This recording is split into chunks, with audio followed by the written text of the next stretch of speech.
ശ്രീചക്രരൂപത്തിൽ അമ്പലം പ്രതിഷ്ഠ ചെയ്തു. ബിന്ദൂരി ശ്രീ ശാരദാംബയെ പ്രതിഷ്ഠ ചെയ്തു. തൊട്ടടുത്ത് അമ്മയുടെ സമാധി, ആര്യമ്മയുടെ സമാധി ഉണ്ടായിരുന്നു. അവിടെ ഒരു കല്ലുവിളക്കുണ്ട്. ആദിശങ്കർ ജനിച്ച ആ സ്ഥലത്തിൻ്റെ തെളിവായിട്ട് കിട്ടിയത് ഒരു കല്ലുവിളക്കാണ്. അമ്മയുടെ സമാധി മുമ്പിലുള്ള കല്ലുവിളക്ക്.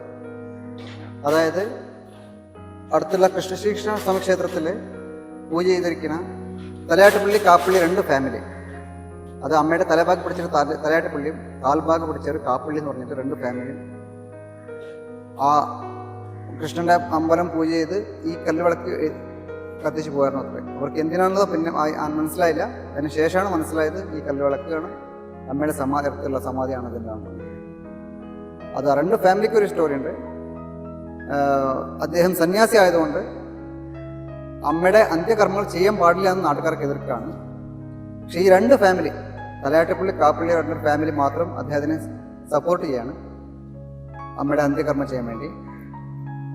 അതിനുശേഷം ആ 2 ഫാമിലി പരമ്പരയായിട്ട് ഈ കാലയിൽ ഇപ്പോഴും ഉണ്ട്. ആ ഇതൊക്കെ നോക്കിയിട്ടാണ് ആദിശങ്കര ജന്മസ്ഥലം ഇവിടെ ഉണ്ടെന്നുള്ളത് തെളിവായിട്ട് കിട്ടിയത്. രേഖകൾ പുസ്തകങ്ങളാണ്. രേഖകൾ ആദിശങ്കറിന് മാധവി ശങ്കർ ദിഗ്വിജയ് ശങ്കർ ഹിസ്റ്ററിയാണ്. 10ാമത് ജഗദ്ഗുരു വിദ്യാരായണ സ്വാമിജി എഴുതിയത് മാധവി ശങ്കർ ദിഗ്വിജയ്. അതിൽ ഉല്ലേഖനം ചെയ്തിട്ടുണ്ട് ഇങ്ങനെ ഈ സ്ഥലം ഇതൊക്കെ കേരളമാണ് ജനിച്ചത്, എല്ലാം ഉല്ലേഖനം ഇതൊക്കെ ചെയ്തിട്ടുണ്ട്. എവിടെ നിന്ന് ആരും വേണ്ടായി.